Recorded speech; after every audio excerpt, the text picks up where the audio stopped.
Wait, you've got to be kidding me. Let's get this untwisted. All right, so if you are a human being on planet Earth, then you've probably had this qualm where you have been influenced, maybe even like somebody like me, but you're often kind of left with this like lingering feeling of, wow, I've been influenced to buy this product, but maybe I don't know much about it.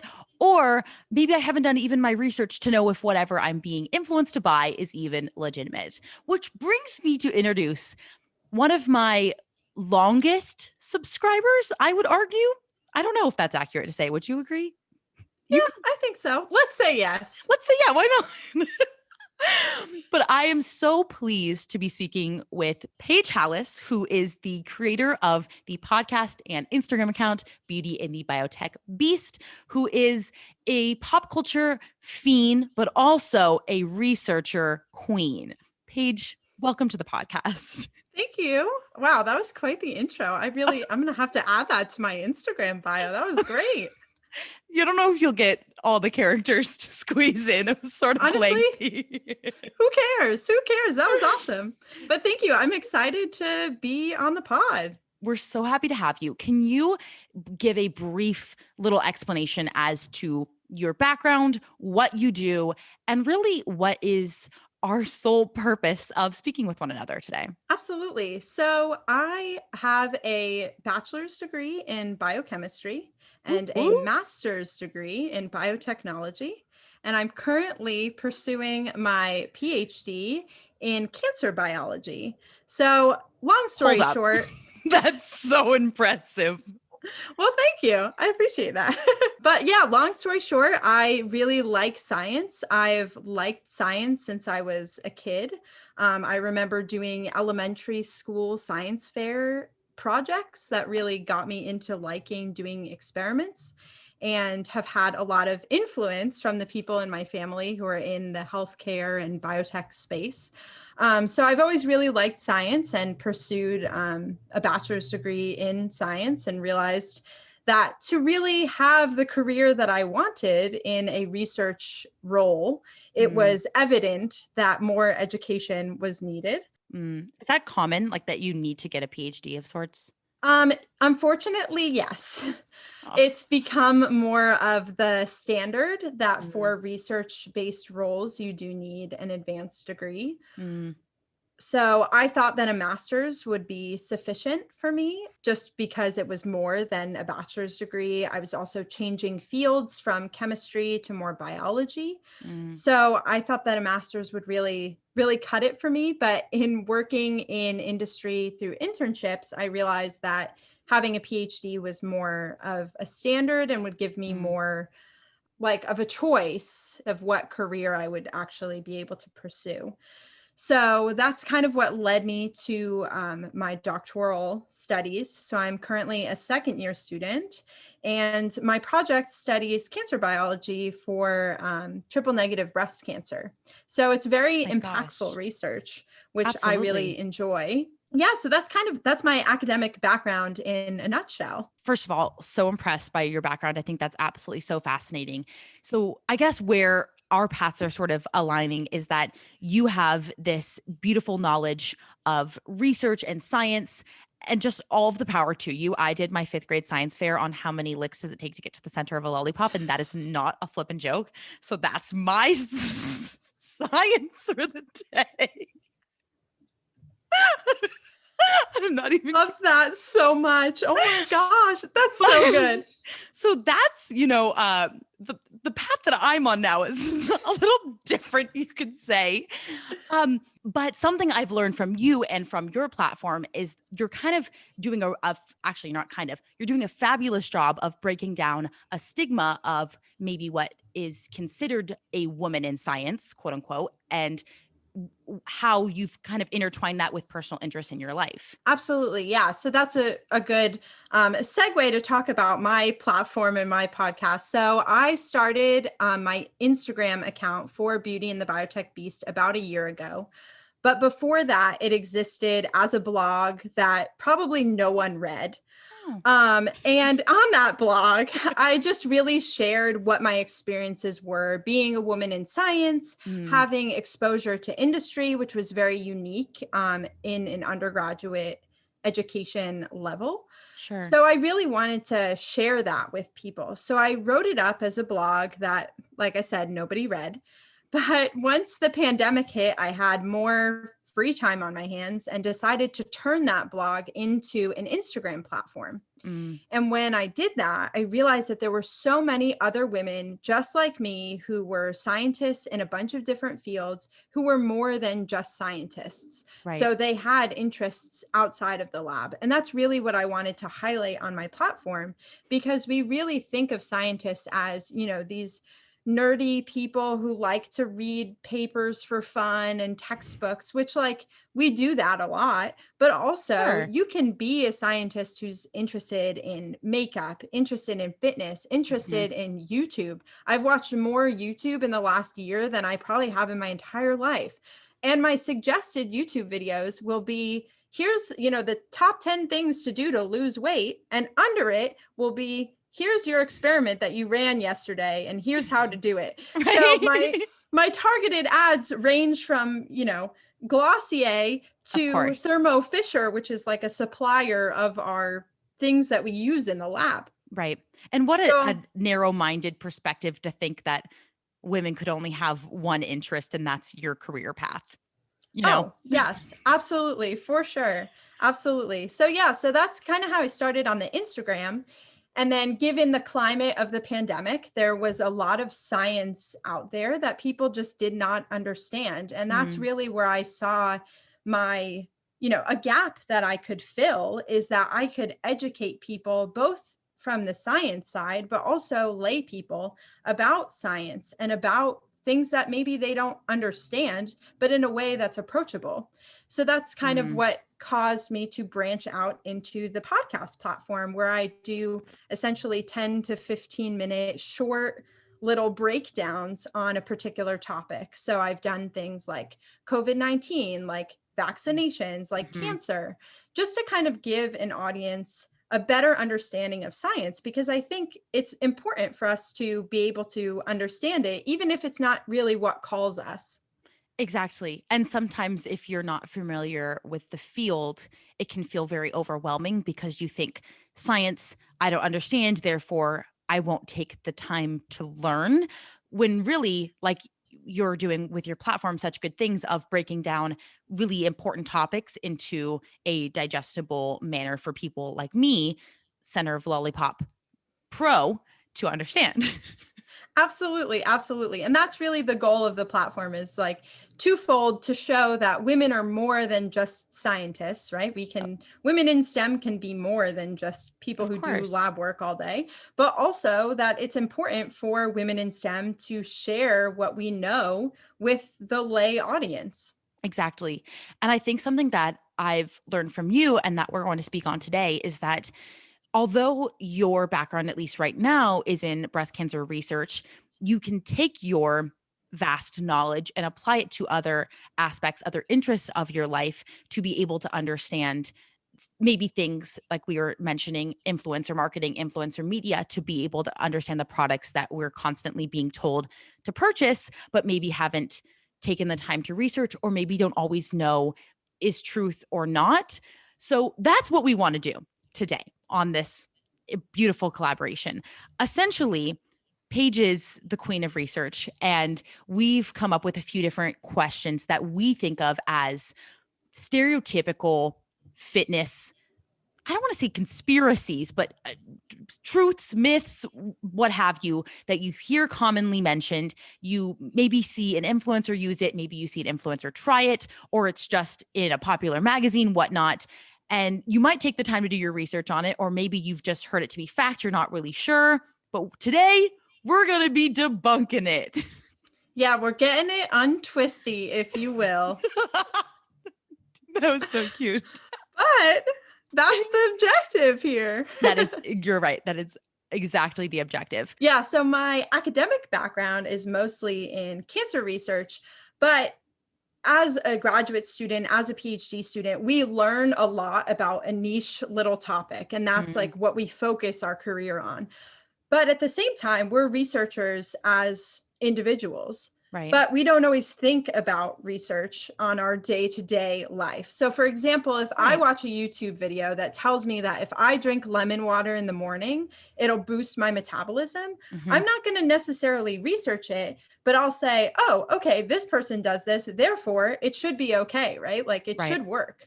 So I think a lot of this too was a useful exercise for even someone like me who is a scientist to really think about what are those things that we're being influenced to do, and are they actually backed in science, or do we know why these things are important? Right. And I mean, that makes total sense too. That you think of maybe your research as your school or your job, and you turn your brain off when maybe you don't need to think about it and you want to relax, you want to watch YouTube, and then all of a sudden influencer marketing happens or whatever. Or maybe it's not even meant to be marketing, it's just the way that somebody's living their life. And then all of a sudden you think the same thing. I mean, I'm not a researcher, but I've been guilty of the same thing, like apple cider vinegar, lemon water, gallon of water. You know what I mean? All of these things. And I've done research on some of them, but you just don't always think of that innately.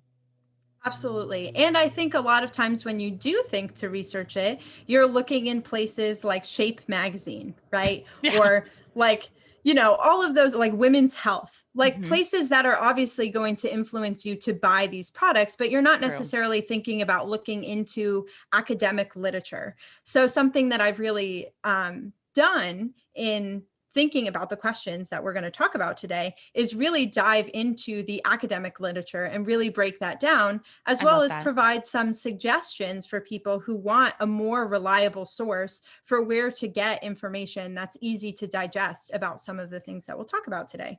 I love that. I've tried a little bit harder to do more research from like Harvard journals or something like that because that feels like something I could trust. Let's start with lemon water because that is something that we've been probing. Is that the right word? Sounds good. Yeah. We've seen it online, we've seen it in magazines, we've seen it in YouTube videos. Oftentimes, we will see people have a little squirt, a little sprinkle of lemon juice in their water, hot, cold, what have you. They do it first thing in the morning before they eat anything else. And it's supposedly meant to maybe help your immunity, maybe boost your metabolism, work some sort of lemon juice magic. Paige, what are our thoughts? Or truly not our thoughts? What is our research telling us? Absolutely. Well, I think first, I really want to turn the question to you and say, Oh, as God. a consumer of influencer media, what do Sure. you think? Do you think it's helpful? Um, I would say if I'm thinking about this from maybe a nutritional perspective, I would say that lemons on their own are a micronutrient. So they probably have a lot of good nutrients in them, or they do. I would say that probably just from my perspective, it would help more with immunity than it would with metabolism. I feel like there are a lot of other factors that go into metabolism other than lemons. That's just a wild guess there. But golly, I think now I feel like pressure. Um, I would say with my gut, probably it doesn't help that much. Well, Miss PhD of Center of the Tootsie Pop, you are actually correct. So there is very little evidence that actually links lemon water with boosting your metabolism. There have been some studies that have given animals lemon water and quote unquote seen weight loss. However, In an it's animal? hard to tell. Yeah. Well, yeah, you weigh them before and then you weigh them after, and you kind of look at the difference and see, okay, have they lost weight, All right? right. All But right. the problem with that is that animals can lose weight for a bunch of different reasons. And they could have been losing weight because they were drinking more water because it tasted better, True. right? So it True. might not have necessarily been because of the lemon. That's a very good point because maybe it has something to do with consuming more water makes you more full, therefore less food intake. Absolutely. And that's really where the power of the lemon water comes in, is because water itself is really, really good for your metabolism, right? That's why we drink a gallon of water a day. But that we do, Paige, that we do. but sometimes it's really hard to drink that gallon of water. As someone who personally struggles with drinking a half gallon of water, I find myself really needing to add that lemon juice in to make my water count by the end of the day. I see. And it's more so that the lemon itself isn't what boosts your metabolism, but it's the consumption of water alone that does that. So does it have anything to do with what you're saying is that the lemon makes the water taste better, therefore you're drinking more water? That is correct. So it's not necessarily a direct link to metabolism. However, lemon also has a lot of vitamin C, which is really good for your immunity, which you hit on in your careful analysis of what you thought that this would turn out to be. Thank you so much. Yeah, of course. There's also a lot of people who say that lemons are high in fiber, which they are. However, lemon juice has very little fiber. So fiber generally makes you full. It fills you up. But if you're not eating the rind of the lemon, then you're not really getting that fiber that people say is like, what is the benefit of lemon water, right? So that's a good point. Overall, exactly. Overall, it's good for helping you consume more water. However, it does erode your teeth. So you got to be mindful of that. It's a careful balance. Lemons erode your teeth? Oh, yeah. Yeah, for sure. They eat away at the enamel on your teeth, actually. Yeah. So you have to be careful as to how much lemon water you consume, because you could be damaging the enamel on your teeth. And you don't get a second pair of teeth. You just don't. No, teeth terrify me. Like that's my biggest fear. Me too. Is that they're just all going to fall out and then I'm going to have no teeth. Do you know, for the longest time, I've had this big, huge, sort of irrational fear that I'm like at all times of the day going to be cracking a tooth. I can't even talk about it. I can't verbalize it because it makes me cringe, because teeth are so important.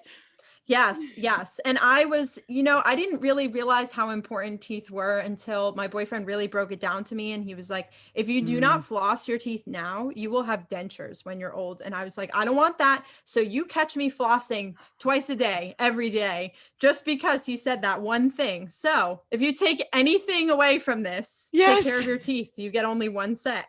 Okay, so definitely need to go floss after this episode. Thank you for the reminder. Of course. This is everybody's daily reminder to floss. To go floss. That's true. Although lemon doesn't necessarily boost your metabolism, we do know that there are things that do boost your metabolism. Okay. So one of these things could be spices. So spices like cayenne pepper that you see in a lot of those like energy shots. Totally. From, pressed juicery or wherever cold pressed juice you support. That does boost your metabolism, but only because it really heats you up. So it gets your body like really moving. So true. I sweat through my nose every time. And that's not a joke. I literally will sweat through my nose. Absolutely. So you're boosting your metabolism by doing that, by taking those, wellness shots. Right. But there's a lot of other things that boost your metabolism, including, drinking water, drinking green tea boosts your metabolism, eating lean proteins, doing HIIT workouts. So you don't necessarily need to, you don't necessarily need to just drink lemon water all day, every day to boost your metabolism. It's in all of the little things that you do every day that really boost your metabolism, including drinking that water, doing that workout, stepping into 21 and going on that walk. You said it. You literally said it. That's such an interesting point that you mentioned about the cayenne pepper, etc., especially in regards to lemon juice, because I remember for the longest time, I was always marketed these drinks, at home versions of the cold pressed etceteras that you would make. And it would be water plus lemon plus cayenne pepper, maybe plus apple cider vinegar, maybe maple syrup, honey, etc. And apple cider vinegar is kind of a different subject. But if we just take those other ingredients, really, it's only the cayenne pepper, at least from what I'm gathering, that's kind of going to be having a little bit of an impact. The rest of it's for taste. So you don't hate what you're trying to suffer through, like with the cayenne pepper, when really couldn't you just sprinkle it on like your meat for the night or something without having to do the lemon, the juice, the blah, blah, blah. Yeah, absolutely. Absolutely. Yeah, it doesn't necessarily have to be something that you drink. To be honest, I think they probably add lemon juice to those shots because, if we remember the cinnamon challenge from like OG YouTube days, like you Mhm. could die by choking on just powder. So Totally. you really need to Totally. dissolve it in something. So I think that's why they add in the lemon water, they add in Mm, the maple syrup or honey as the sweetener, right? So mhm. they're really just trying to not make it taste terrible. Right. But it is those spices that really boost your metabolism if you really want to go to a supplement for boosting your metabolism. Amen. I love that conclusion. Fabulous, fabulous. Moving forward, let's talk about intermittent fasting because this is one that I have been extraordinarily guilty of falling into the trap of myself. If you'd like, I could explain why or what I think my answer is. If I'm thinking of this from what I've learned thus far, truly, I think intermittent fasting, obviously the idea of it is to quote unquote eat the same amount of food in a smaller window of time. But I think what probably ends up happening is that people uh do intermittent fasting, but because you're shortening the period that you're eating your food, you end up eating less than you were maybe beforehand. So I don't think it has much to do with the fasting portion. I think it has more to do with your level of caloric intake. But I don't know. Maybe fasting has something to do with it because I know fasting can be good. I don't know. Oh, absolutely. So I think you're underselling yourself with your science background. And I think everybody Yes. undersells themselves with their intuitive science knowledge because you really did hit the nail on the head there. Oh, So thank you. intermittent fasting, of course. Intermittent fasting is one of those diets that really does have a backing in science. But Mm, as the diet becomes more popular, the science kind of falls away. So we've seen a lot of totally. this happen with like keto diets, right? They were originally started for people who just can't digest carbs because they have certain diseases that make them unable to do so. And Totally. now Like they're like, diabetes or something. absolutely, absolutely. And now they're like the hot thing is that everybody's doing keto, right? Right. So intermittent fasting is one of those diets where we know from intermittent fasting perspective that if we are eating when we should be sleeping, so we Hmm. are eating outside of our circadian rhythm, which is your Right. body's natural awake and asleep cycles, Hmm. that this leads to obesity and diabetes. And we've seen this happen a lot in the United States, mostly because we have a lot of fast food 24-hour establishments where you can go get a Big Mac at 3 a.m. And honestly, if that's your jam, you do you. Totally. But I've been there. I'm sure you have too. We went to oh, college. absolutely. Absolutely. I have been in the Taco Bell drive through right before it's about to close at 3 a.m. Like, Which is so rude. I mean, as we're talking about how bad it is, they really should be open 24 hours. honestly, they should because they do have that Power Bowl, which is not that bad for Taco Bell. Thank you. Yes. However, we know that, eating when you should be sleeping isn't good for your body, right? And that's why, as kids, they always tell you don't eat right before you go to bed. This is exactly why, because Right. you're essentially shutting your body off from the night, and Hmm. that leads to other health problems down the line. But with intermittent fasting, so basically taking all of your meals and reducing your eating window, Right. we've seen in animal experiments that these animals lose a little bit of weight, but we're not sure if that's because they're actually fasting or because they're eating less because their meal time is Right. shortened, right? So they're feeling more full, right, throughout the day. So they have that reduction of caloric intake because they're probably not eating as much Mhm. as they normally would if they're, being given access to food all day long. I think also from my experience of doing intermittent fasting, it almost felt like there wasn't enough time to eat all of the food that I probably would have eaten to begin with. So let's say you were doing a 12 p.m. to 8 p.m. window. You felt like you just ate breakfast and you need to eat lunch, but all of a sudden you're not hungry for lunch because you just had breakfast. Then you're not really hungry for dinner, et cetera, which I suppose if you're wanting to eat in a caloric deficit for weight loss, that can be okay. But also, if you're not tracking your intake, you could be eating significantly less than you'd been eating beforehand, which does not do good things for your metabolism. Absolutely. Yeah, absolutely. Because you're really shortening those windows. Right. And another thing that kind of plays into this is, especially in animal studies, we normally give animals access to unlimited food when they're being used for research purposes. They can, they have a stable access to food. They don't need to hunt their food like they do in the wild, right? Right. So not having food in those times when they're fasting, it triggers a stress signature in them because they can't find food, right? Totally. And this obviously isn't happening as much in humans because we know that we can go to the grocery store, or we can cook something when we're hungry. Right. That's more about willpower. Absolutely, absolutely. But that willpower is actually, a segment of your stress symptoms. And Mm, you could, be then heavy eating in those intervals versus eating, the same amount of meals just in a shorter amount of time. But you might feel like, oh, I'm not going to have food from 8 p.m. to 12 p.m. the following day. So right. I need to, eat two portions of dinner versus just one. So ultimately, intermittent fasting isn't necessarily like the end all be all way to lose weight. It's really just having that caloric deficit. And if it Mm, works for you to have that by being, a shorter work day, quote unquote, of eating, right. then that's how you achieve your caloric deficit. But you can also do that, spreading your meals out throughout the day, but just eating less at every meal. Sure. It's all about personal preference, which I think is something I always try and hone in on is, there's different styles of workouts, there's different styles of eating patterns because we're different people. There's like 8 Absolutely. billion of us. Yeah, absolutely. The most important thing is that you're eating during your body's natural wake cycles and that you're not I see. eating in the middle of the night when you should be sleeping. So is that correlated to the science behind why fasting works because of the circadian rhythm that you shouldn't be eating in those windows? Does that make sense? Yeah.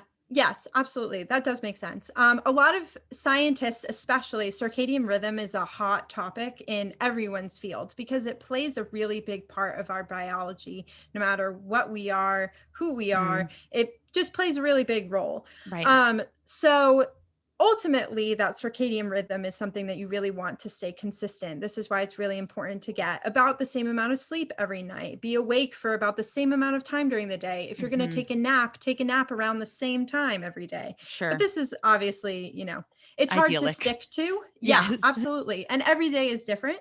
But the idea is that you really want to be eating your meals around the same times every day to kind of keep your body in that routine that allows it to know when nutrients are coming, Right. know how long it has to break them down, and Mhm. use them for energy. I love that. Side note, did you see my TikTok about circadian rhythm? Yes, I did. Do you do that now? Do you change your phone light? I do. I do. Except mine, for some reason, it doesn't go to red. It What? goes to, here, I can show you. It goes to black and white. You might want to try a different path because I Hmm. think I had to look it up a few different times. So try something different because I'm sure black and white's better than blue. I am like such a huge advocate. I like tell everybody I know now. And not that like I'm like, I need stuff to go viral, but I wish like more people would have seen that because I feel like it's so important to turn off your blue light because we're so addicted to our devices. No, I literally sent your TikTok to everyone that I'm friends with on TikTok. I was like, you have Shut to up. see this. You have to see this because it's Thanks. true. We lay on our phones at night, right? And then your brain thinks that it's supposed to be awake, and that's why we can't fall asleep. Like Right. it's not rocket science, but I think the black and white really helps. I feel like once my Sure. head hits the pillow, I'm out. Yeah, So there you go. by 8 o'clock, my phone is already in black and white mode. And that's how it should be because Mhm. one, you don't want to mess up your circadian rhythm, but I suppose also if you have the willpower to leave your phone somewhere that's not next to your pillow, God bless you. But we're all working on our things. Absolutely, absolutely. And sometimes you need your phone because you need your alarm, right? Or you listen to your audiobook. So you need it I like close that. by your bed. Right. So, or you read Right. your Kindle on your phone, maybe. You do. I know. I always forget that there's a Kindle on your phone too. Okay. I have to ask before we continue on because it's come up a few times. Do we Okay. know the safety of these animal testings? Are they ethical or is this very That's common in science? that's a very good question, actually. So in all scientific research that is eventually being applied to humans, we do multiple steps of trials. Mm-hmm. And they first begin outside of the animal in more like kind of laboratory based settings. So we do what's called an in vitro assay, which means outside of a living animal, right? So we do lots of Latin. things. Just kidding. Yeah, you did take Latin. Exactly. I took Latin too. These are the only two words I use is vitro and vivo. That's it. But yeah, so those experiments happen out of the animal. So we do experiments on cell lines, which are basically cells that we can grow indefinitely. We do other types of biochemical assays that mimic what we see in the body. And when we get positive results from those in vitro tests, then we move them in vivo and they move to animal models. And these experiments are very well regulated. It's very different country to country, but generally you have multiple regulatory bodies that oversee these experiments to make sure that the animals are treated in a way that's humane and to make sure that the research is done in a way that's humane. So for example, in my cancer research, we are interested in studying cancer. We obviously can't study cancer in humans in a research setting so that we can easily manipulate. We do get clinical samples, but not in a way that we can manipulate. So to do that, we have a lot of regulations as to what we can and cannot do with the animals to make sure that they are the most comfortable that they can be, even in conditions that are not natural for them. So for example, in my lab, we'll give mice cancer tumors and we'll monitor them every day and we'll measure their tumors. And once their tumor is, over the burden that, has been established as being the endpoint, we will take care of those mice in a humane manner. So all of the studies that happen in humans, for example, even with like the COVID vaccines, those have been tested in animal models before. And all of those animal models are very well regulated, very ethical, conducted in ways that are robust so that we get the most information out of the least amount of animals possible. So overall, these are very robust experiments that are done in a way that is ethical. And in the papers that I've read, I actually did check to make sure that all of the things that I'm referencing have the appropriate conditions and everything checks out. All the I's are dotted and the T's are crossed. That's so thoughtful of you. Thank you for taking the extra time to do that. I know that's at least maybe it was not alarming to other people that are more familiar with the science background, but so often you just hear testing on animals, but maybe in a more negative sense with shampoos or, other soaps, things of that nature, which can obviously be extraordinarily harmful to the animals, but this seems a lot more humane. So thank you for clarifying. It is not my favorite part of my job, I will say that, but the fact that these animals have constant access to food, water, veterinary care, they have people that come and check on them, that change their bedding, they get to live with their siblings, which like little mice never live with their siblings. They're normally born, and once they're, mature enough, they just go run in the wilds and then they show up in your pantry. So it's nice that they get to live in their little world all together. I should have prefaced this conversation by I'm terrified of all mice and rats. So I was also terrified of mice. And then I started this program and really loved my boss and wanted to work with her. And she was like, so you can work with animals, right? And I'm like, can I work with animals? I don't know. They do bite you. When they bite you, then you're like, this is not fun anymore. Yeah, but these mice are also, they're bred for research. All of these animals are bred for research use. So they would not be able to survive in the wild. A lot of the mice that we work with do not have an immune system. So they would get extremely sick if they weren't in the right environment. So it's, they're being bred for a reason, and it's challenging for sure. It's very hard. But I believe as a scientific community, we're all very mindful that the work that we do is using animals, and that animals have given up their lives for the sake of scientific research. And we're sensitive to that, and we really do commemorate that. So when we do have animals that, aren't doing so well, we do take them out of their misery as soon as we possibly can. Thank you so much for that helpful clarification. I just needed to know because I knew it was going to keep coming up.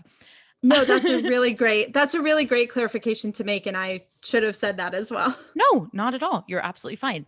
All right. So this is one that I feel like lately hits home a little too close. This is all about the pre-workout, which, you know what, just since I need to clear the flippin' air, I've just given up on the dry scoop life. It's not for me. And speaking of enamel, I've heard it's bad for your enamel. So we're going to skirt past that train. I love a good old glass of water and pre-workout. That's fine enough for me. But this particular debunking question, why does pre-workout make you tingly or itchy? Which is always like in the moment feels a little concerning if you're maybe dealing with the wrong pre-workout or if that happens. / is pre-workout even safe? Now, I sort of think, honestly, it doesn't, it's not that it doesn't feel safe, but there's just a little teeny like bit of concern. I think you have to be very careful about your brand. I think that would be important. If you do choose to use a supplement of pre-workout, you need to look into what it is or the side effects, the proper precautions. I would assume like even if you have, I don't know, like a sensitivity to caffeine or like heart conditions or something, that would not be something that you'd want to dive into, just a guess. But the tingly itchy part, I have no flippant idea why that happens. Maybe it's like, you know, my nerves or just too much caffeine in my body. Safety though, I'm just going to say it's dependent or it's frequency if you do it too much. Absolutely. So pre-workout, like you mentioned, is just a ton of caffeine, just literally a ton, plus B12, which helps with energy, right? Oh, okay. It also contains creatine, which helps build strength, and some amino acids, which are the building blocks of proteins in our body. So that's what builds up our muscles, essentially. But the ingredients that really make you itchy is the beta alanine that's contained in a lot of the pre-workouts that are being sold on the market. And this is what's called a non-essential amino acid, which basically means that our body makes beta alanine on a regular basis. We don't need to get it from our diet. Therefore, it is non-essential. Our body makes it on its own. So that's kind of just like an additional energy vitamin in there. Sure. But sure. So beta alanine is, you know, our body's constantly making amino acids to make proteins, to build muscle, to keep our heart pumping, to keep everything basically working in our bodies. So we don't necessarily need to consume beta alanine because our body's making it itself. But scientists believe that this pre-workout itch, if you will, is that the beta alanine actually binds to the neurons in your skin, which is kind of what gives your body like that itchy, burning feeling. And once you're able to like actually exercise and work out, the beta alanine is being driven to other parts of your body to help it function. So that's why once you start working out, that tingly, itchy feeling will start to go away. Right. But overall, we don't necessarily need beta alanine. Our body makes it. There's not necessarily anything bad with consuming it at the right doses. There's nothing, too terrible that will happen if you really like that pre-workout itch, which I don't relate, but there are individuals out there who like that. No, it's horribly uncomfortable. That's how I feel as well. But I know that that's something that a lot of people feel like it really gets them jazzed for their workout, which do not relate. However, it's not the worst thing for you in the world. But that being said, there are 2 different ingredients that can cause this itch. The other one is niacin, which is a water-soluble vitamin B substrate in these pre-workouts. And they add this because it helps you with your energy and your metabolism. And we actually use this to treat high levels of cholesterol in the body. It's a mechanism for people who have high cholesterol, which is super interesting. But at high doses, it really gives you that tingly, itchy feeling because your body is just trying to process it. But this isn't necessarily the best chemical. So if you like that pre-workout itch, make sure that your product does not contain niacin. And if you want that itch, it can contain beta alanine, but definitely not niacin. This is definitely the ingredient to skip. Okay, that's super, super important. Not to like brand shame, but do you know any ones that automatically have that you wouldn't recommend? To be honest, I am not a fan of pre-workouts themselves, That's totally just fine. because I don't think for me, I can drink half a cup of coffee or half, actually not even half, a third of an Alani Nu energy drink, and I am fine for my workout. So I I see. never really go to these types of supplements. So I don't know necessarily which ones contain Yeah. niacin. I am pretty sure that Alani Nu does not, but don't quote me. I like literally want to get up and see if mine does. I truly don't even know. Niacin is different from that thing that's really common in skincare. Oh, niacinamide. Is that different? Yes, they're different. Thank you. They That's what I are was they are concerned. cousins of each other, Okay. but one you put on your face and the other one is in your body innately. Okay. So that, yeah, obviously a big distinction there. I wasn't really sure. I was like, No, wait a minute. that's a good question, because a lot of times, even for skincare, we could do a whole nother episode about skincare stuff, Oh my gosh, because please. yeah, I would love to, because, people say like, oh, do retinol or do vitamin C, but it's like, is it actually good for you? What is even in it? What is retinol? Why can't you mix retinol and vitamin C? So we could, do a whole branch of this where we break down Totally. skincare and sunscreen. That's so, so flippin' true. I was thinking about niacin. I don't know if this is right, but isn't cholesterol really waxy?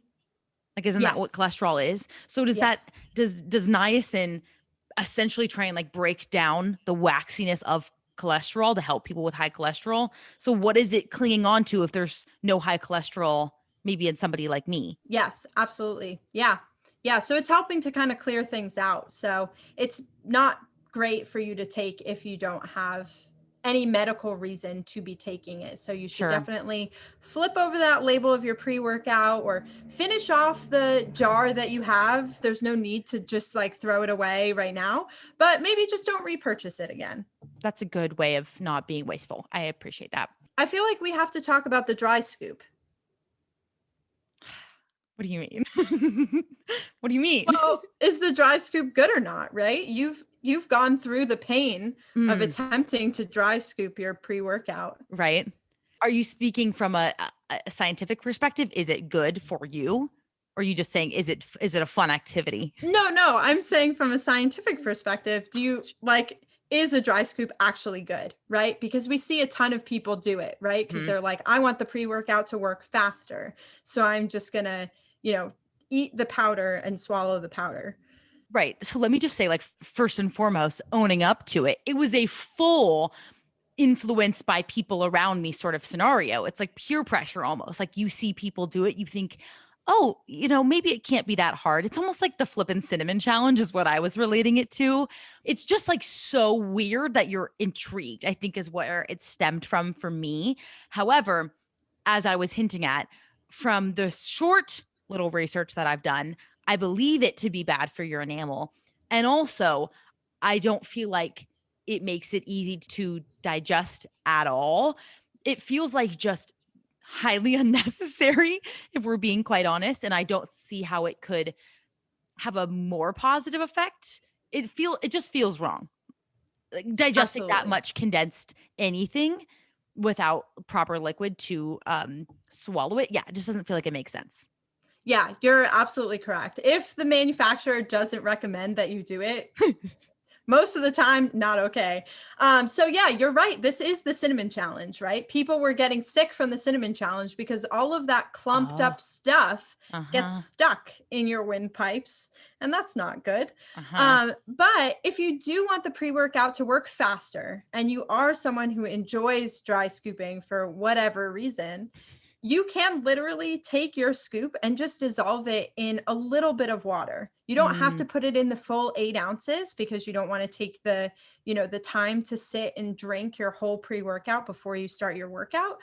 But if you put it in, a juice glass sized glass or amount of water, Right. 4 ounces instead of 8 ounces, you'll still get that, enhanced feeling, quote unquote, because you have a more concentrated solution of pre-workout. However, you're not doing the dry scoop of death.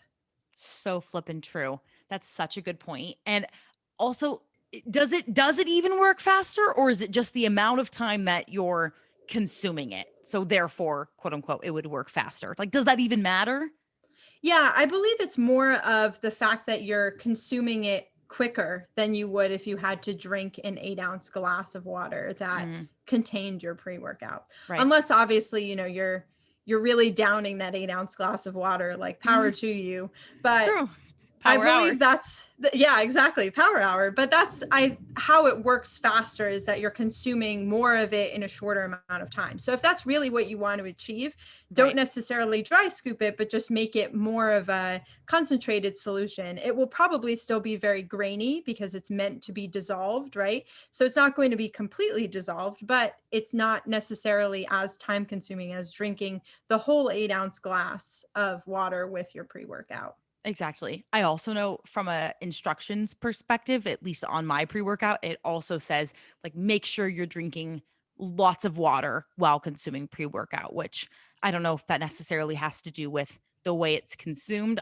Although I'm sure that's probably how they want their product to be consumed itself, but I am always very cautious of drinking a lot of water before I take pre-workout and after as well, as well as through my workout or throughout my workout.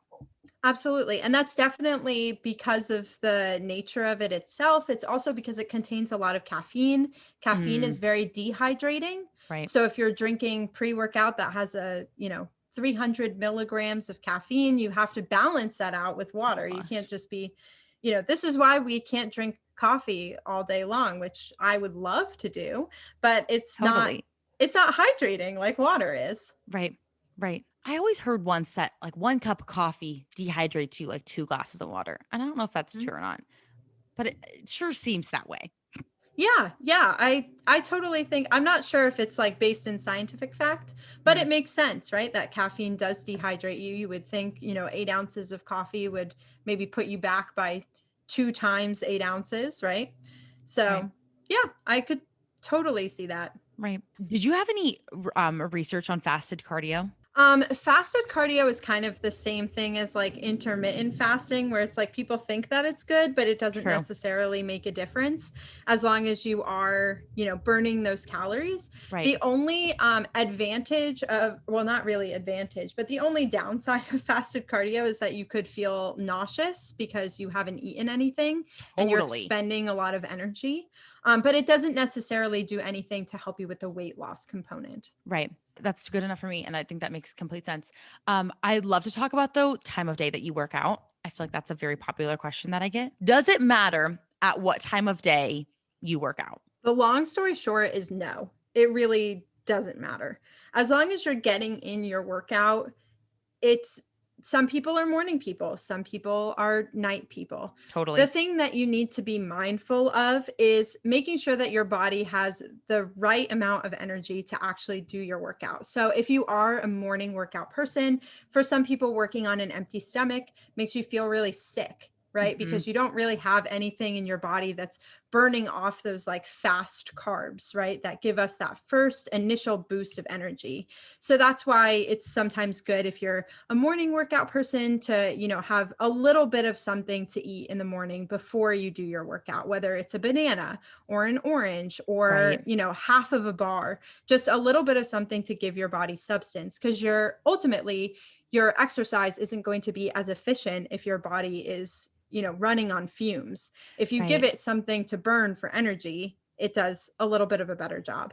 I think people assume that running on fumes means that you're trying to run on fat pockets, storage fat from the day before or something. So maybe you'd have more of an incentive to work out, quote unquote, on an empty stomach or first thing in the morning without eating because it's going to be somehow more effective, or maybe it's better than working out during the nighttime because it's working out the food from the day before. I'm Yeah, not sure that makes much absolutely. sense.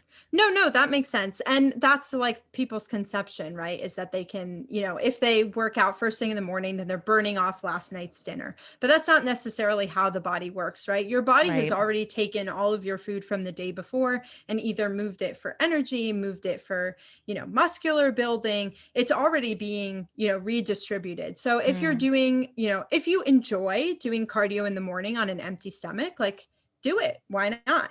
But if it makes you feel uncomfortable, you don't necessarily have to do it that way, because our body initially is going to burn off whatever first carbs are around. And if there is nothing around, it doesn't necessarily go for those fat pockets. It's kind of like how when we do a booty workout, you're targeting your booty, but you're not necessarily going to lose fat in your booty. That's not how that works. Totally. So it's very similar for fasted cardio that, if you're not eating before, it doesn't necessarily mean that all of your fat is going to go away, but it just means that, maybe your body is running on a deficit, which will, decrease maybe your performance in your workout. Exactly. So bottom line, it's all about preference. Absolutely. Always about preference. You do you. Which is so important to reiterate, because I think, you can get so latched on to what you see other people do. And I think morning workouts are a maybe even trendy thing would be the right thing to say, or a popular thing. But truly, it's just about like what time of day maybe you even feel like you have the most energy. If you hate waking up flipping early in the morning, don't do it. Like it doesn't really matter what you get done in your day, as long as you get done what you want to get done. Absolutely. And for some people, doing a morning workout really, releases their positive energy for the day, and they feel like they're super accomplished before 9 a.m. true. And that's totally fine. But also at the same time, if you want to be super accomplished at 11 p.m. and say, hey, I just crushed my workout and now I'm going to bed, like good for you. Right. I know. And then you get like a nice, like little endorphinic sleep session. Absolutely. I work out in the morning, so I forget it happened. That's usually the way I like to view it. Absolutely. That's what I do with running. I get up early so that I could go on a run, so that the whole day I could pretend like I didn't do that. Right. Or it happened so long ago, you forget that you ran. Absolutely. Yep. You got it. Yeah. So I guess if we want to be extraordinarily elementary per se, let's talk about food. Calories. Paige, what is a calorie? Yeah. So a calorie, and there's an important distinction here, but a calorie that starts with a little c is the heat that is needed to raise the temperature of 1 kilogram of water by 1 degree Celsius. And that's a lot to say. But basically what happens is every food, to figure out what its calories are put into what's called a bomb calorimeter. And essentially, this is a controlled environment where we explode food and see how much energy it releases. You're kidding. And that's how we measure what the calories of a food are. Okay, not me literally thinking that like scientists would measure out like, okay, 2 tablespoons of salt weighs it. Like, all right, add that to the calculator. Like, like for the whole recipe. Absolutely. And that's what I thought too. And then I took this lab in undergrad, and we took crackers and we put them in a bomb calorimeter to see how much energy do you get from a cracker. And it was so cool to think like, yeah, science has to be used to even figure out like how much calories are. I love the way that you explain that too, because what it comes down to is the energy, which is essentially what calories are meant to do, is supposed to give you energy. I just thought that was kind of nerdy. No, that's definitely, see, this is why I love doing this, because you can really have some mind-blowing moments. And now you can share this at a party with all of your friends. Like, well, I know how calories are counted, and I know how we know that this serving is 160 calories. I can't wait for this dinner party action with me talking about blowing up food. Yeah, exactly. That's literally what it is. But yeah, so that's a calorie with a little c. Okay. So in the US, like every other metric unit that we've ever learned, is different than the rest of the world, because we made our own system for everything. So in the US, we call our calories with a capital C. So 1 US calorie is equal to 1 kilocalorie with a little c. And 1 kilocalorie is equal to 1,000 calories with a little c. So let me give you an example to make it easier. Okay. So 15 US calories are equal to 15 kilocalories, or 15,000 calories with a little c. So essentially what the US did was they said, if we package food and we write 15,000 calories on it, no one's going to eat this because it's going to look really big and scary. Mm-hmm. So we'll essentially just take kilocalories and name them calories. And that's how we'll label our food. But if you were to go outside of the US, all of their calories are represented in either kilocalories or kilojoules, which is also an energy unit, a little bit different, but also an energy unit. So the US basically made their own system where we think that something is 15 calories, but really it's 15,000 calories. So really what's wrong is our understanding of the word, not Correct. actually what 15,000 calories is. And like you're not telling me like my apple is actually like 90,000 calories. Correct. Well, it is, but it isn't. Yes, yes. It realistically is 90,000 calories in your hypothetical situation, but in the US, we represent things in kilocalories that we call calories. Because we wanted to change the meaning of the word calories. Yes, and we wanted a metric unit that wouldn't scare people, which is Right. much like how we use like feet and yards, and other countries don't use that. They use meters and kilometers, right? But you ask me to run 10 kilometers and I have no idea what you're saying. I'm using miles, right? But on that note, how does understanding what a foot means better than understanding what a meter means? To be honest, I have no idea. I think the US just likes to make up our own way of measuring everything so that when we go abroad, we're confused. But it's like we live on the moon in some sense. If I eat an apple in Canada, it's 90 kilocalories, but in the US, it's 90 calories. You got it. 90 calories with a big C, because we've made up our own measurement of calories that is equivalent to kilocalories. So for your listeners who are abroad listening to us Americans be so stumped by the fact that we made up yet another metric unit, yes, you are right. Your country is superior.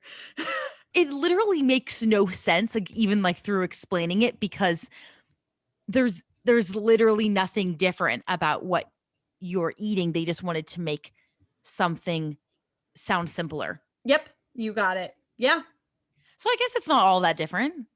No, it's not all that different. But when we talk about things to people, so for example, there's people in my lab who are from outside of the country. So you'll say like, oh, this was really good and it was only 90 calories. They're like, 90 calories, that's like nothing. Like, how is that even a food? And then you're like, oh, well, it's 90 kcal, because they think of 90 calories as being 90 divided by 1,000, which is like what, 0.09 calories. Oh, I don't understand why they had to do it in the first place. You could easily just standardize the understanding that a kcal is what we put into our bodies and ignore the fact that 1,000 calories equals a kcal.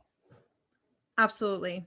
And I ask myself the same question with the mile and meters and kilometers. So yes. Okay, I'm sorry. I totally I went through like I understand. I don't understand. I don't. I do. No, like you're totally times. fine. You're totally fine. But you committed to understanding it, which is the important part, right? That's such a kind way of saying, I went through the loop. No. Don't even say that. That's so sweet. To kind of end our discussion, and I feel like this is fairly on brand with what we've been talking about, the world of supplements. It is an intimidating one. It is a world I'm not exactly familiar with. Obviously, we touched on pre-workout. I know I take protein myself, but I'd love to know why supplements are always so raved about in the fitness community, particularly protein, for example. BCAAs, I don't know a darn thing about them. I think they maybe help you with muscle recovery. I think. Creatine, as you mentioned, which I think is often included in some of the pre-workouts, but why do some people take it on its own? Does it help build muscle faster? In which case, is it a steroid? Like, I just start to go down this confused path. So are they important? And really, are they necessary? And if so, which ones should we be eyeing? That's a great question. So I think first to kind of break down BCAAs. Okay. So your body can produce 20 amino acids. Those are the ones that exist. These make up proteins, which make up muscle. Right. And 9 of these are essential, meaning that they cannot be made by the body. So we need to consume these in our diet. And of these 9, 3 of them are branched chain amino acids, which is where BCAA comes from. It's basically just a shortened version of branched chain amino acids. Right. And these branched chain amino acids are broken down in our muscles. So that's why people say like, oh, you should take BCAAs to help with muscle recovery and, energy in your muscles when you're doing your workouts. Right. And ultimately, it's very inconclusive if these actually help your muscle fatigue, because sometimes they see that they help muscle fatigue, but they've also been compared to carbohydrate sports drinks like Gatorade or like a Mio Energy, and they see very similar results between a BCAA supplement and some of those sports drinks. So overall, the BCAAs maybe help, maybe not. It's hard to tell. However, we get a ton of BCAAs from our diet. That's what I was just going to ask. Yeah. Yeah, they come from things like meat, fish, beans, milk, tofu, eggs, nuts. Like literally everything has BCAAs in them. So you don't necessarily need it in your diet as a supplement for muscle growth, especially if you don't feel like you need it. Right. For some people, they really think that it helps with their muscle recovery just because, your muscles do need BCAAs. But BCAAs also at high concentration cause lots of mood changes because they're linked to tryptophan, which this is probably sounds familiar if you've ever eaten turkey on Thanksgiving and then taken a fat tryptophan nap. Yes. So totally. Yeah. That's like the only time I ever hear that word. Absolutely. So November. Yeah, so tryptophan is a branched chain amino acid, and it helps to make serotonin, which is basically the chemical that makes you happy. So if you're taking high concentrations of BCAAs, it's not necessarily good because it'll interact with those natural tryptophan reactions. So it can cause like lots of mood swings if you're taking a lot of it outside of its directed amount. At least in regards to tryptophan, does that mean it only would make you moody in the sense that you just want to take a nap, you're tired, you're kind of irritable? Or is it like any type of mood swing that it could happen as a result of having BCAAs? Yeah, so if you just have too many BCAAs in your system, and this is talking like over the concentration and like the limits that they recommend in your BCAA supplement, but essentially it'll interfere with your body's natural tryptophan. So it'll cause kind of weird production of your serotonin, which can lead to, exhaustion. People report depression-like symptoms if they're taking too much BCAAs. So yeah, it's good to be mindful of how much is recommended to be taking. Like I said, I don't necessarily think that they'll help your muscle recovery any better than, eating a turkey sandwich after a workout or, making sure that you have, some mixed nuts or a hard-boiled egg or something of that sort.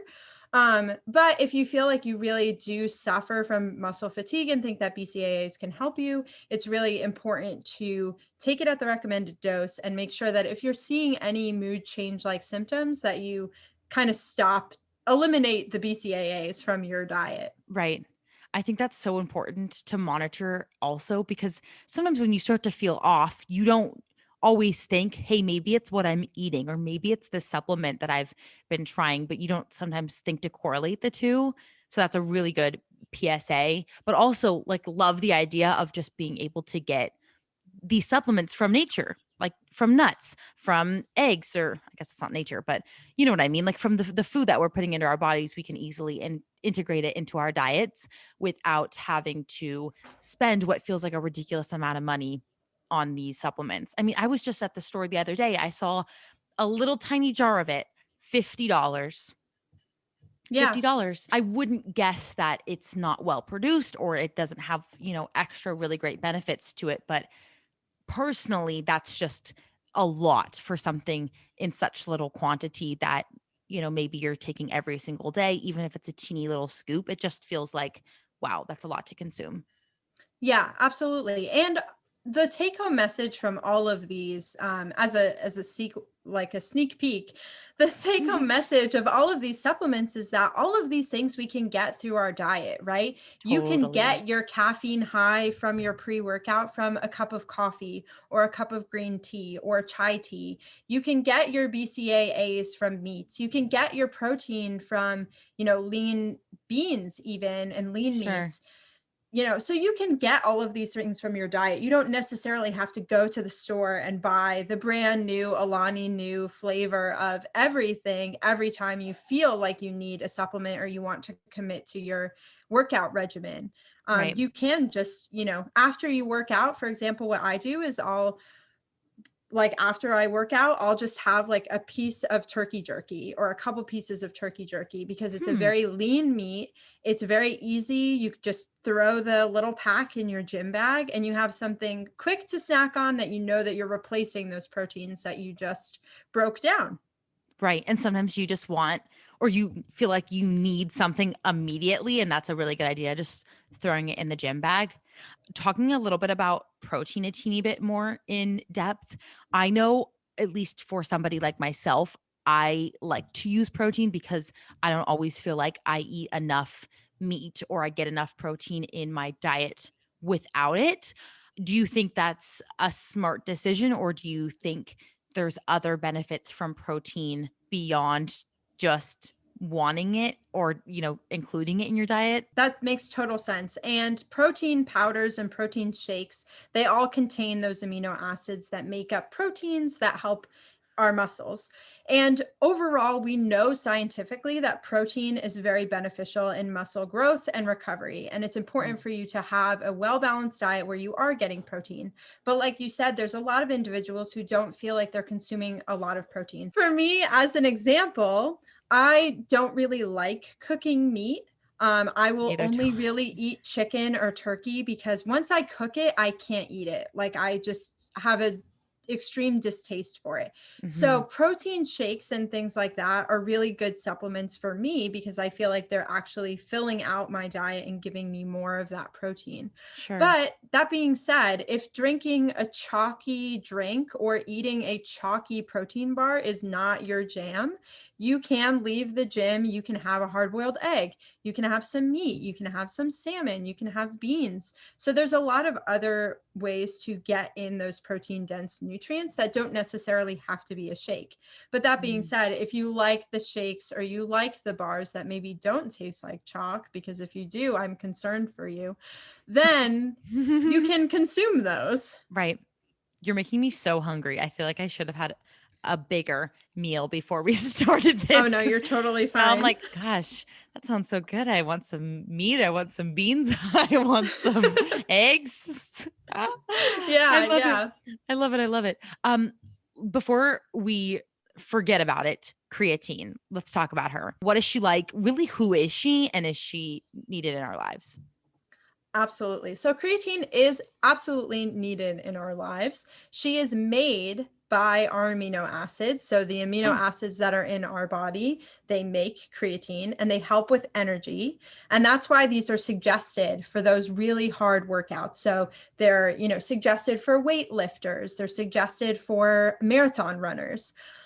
Because they have been shown to improve your lean muscle mass and your strength and the power of your exercise overall. Right. They've also been found to improve your cognitive function with very little side effects. Really, the only thing it will do is disrupt your gastrointestinal system if you're taking too much creatine.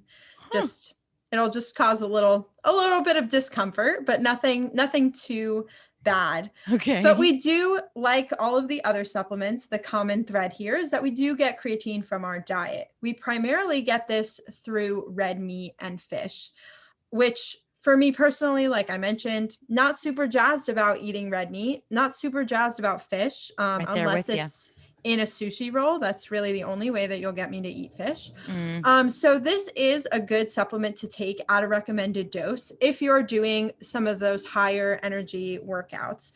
But this doesn't necessarily have to be weightlifting or running. It could be even HIIT workouts, going to cycling classes, anything where you feel like you're really expending that energy and you're reaching your peak of where your muscles can go. Creatine can be helpful to kind of help balance that energy expenditure. Right. But that being said, it doesn't need to come from an expensive supplement. It can come from your diet. It can come from, your protein powder. If you're taking a pre-workout that doesn't contain, niacin, that Boo, also has niacin. creatine. Boo niacin. Yeah.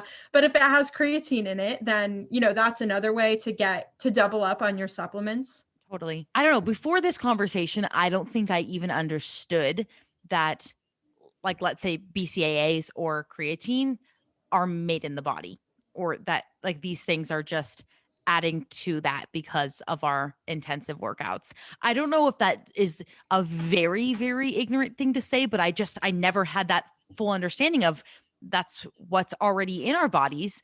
And what we're doing as a supplement is just supplementing what we've worked off in the gym, I suppose. But I don't know. I never saw it as, oh, this is what my body is already making for me. I saw it as, oh, you're in the gym, you need to make some good gains. Take this new product that will build you this Arnold Schwarzenegger body. Absolutely. You took the words right out of my mouth. I was going to say that these are labeled supplements for a reason, right? They're Mhm. supplementing your diet in some way. Some Right. individuals, based on, their medical background, need more supplements than others for certain things. Sure. But overall, if you are an average person just trying to do your workout, if you're eating a well-balanced diet with carbohydrates, with proteins, with fruits and vegetables, you're doing the right things. You don't necessarily need to go out and buy all of these supplements. But that being said, even me as a scientist have watched a ton of influencers say, oh, I love X brand of pre-workout. And I Mhm. found myself Googling X brand of pre-workout and saying, oh, maybe I should buy some of this. But then Totally. kind of taking a step back and being like, wait, let me see, is this actually helpful or not? And Right. for some people, they think that it's helpful. Maybe it actually is for them. But it could also be, a little bit of that placebo effect where you feel like your pre workout will give you energy. So it does, right? But I you could get always that think that. energy. Yeah, absolutely. And a lot of people feel that way. And that's totally fine. If you feel like it helps you and you feel like you're not feeling funky because of it, then continue. But if you feel like you're feeling funky, it's not because you have to do it. Right. Right. And I think that's obviously a very huge overarching theme of this discussion, or really when it comes to influencer marketing or any marketing in general, is kind of understanding maybe why you want to look into this product, or two, do I really, really need this?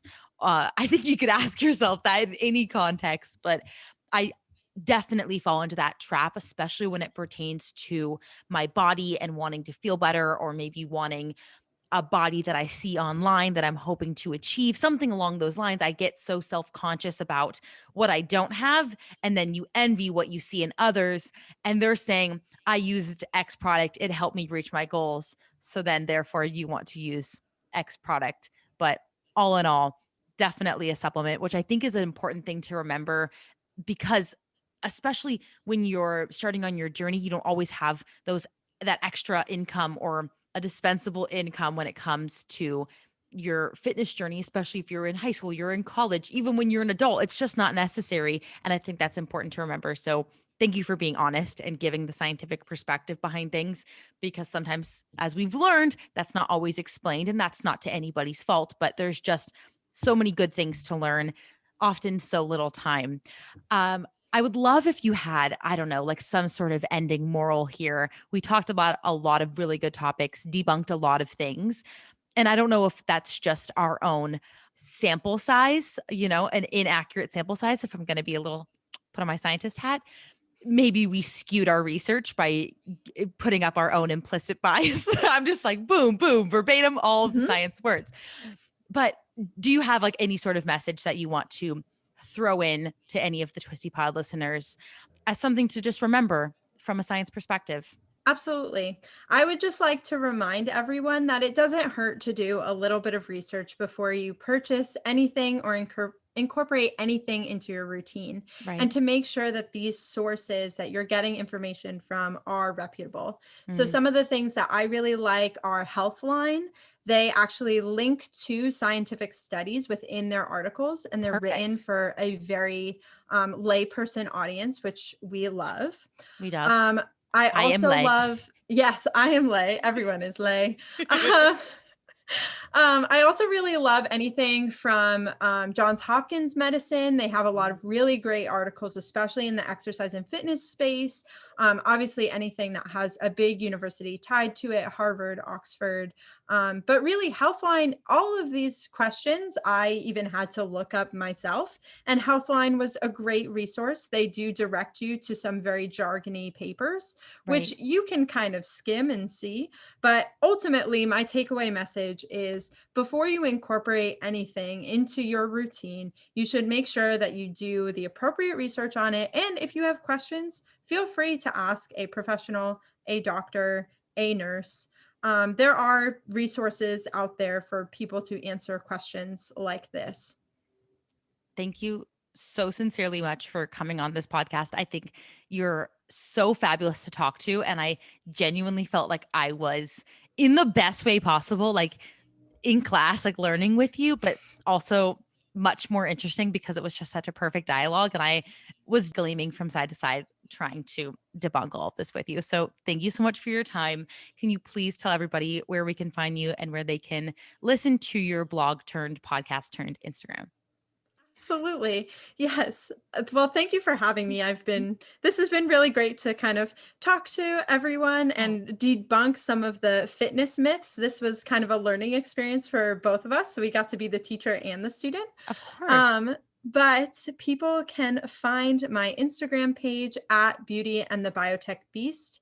And my podcast has the same name and can be found anywhere you listen to the Twisty Pod, actually, because we both use the same distribution platform. So that's exciting. We love to see it. Yeah. And I'm also on TikTok. I'm new to the TikTok game.